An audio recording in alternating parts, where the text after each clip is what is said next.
nighttime, and now includes the following counties in Minnesota: Koochiching and St. Louis.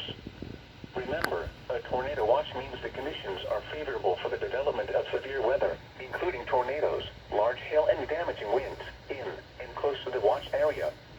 While severe weather may not be imminent, persons should remain alert for rapidly changing weather conditions and listen for later statements and possible warnings.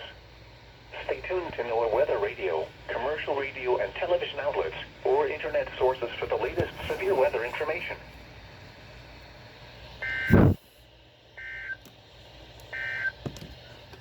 Flood watch remains in effect.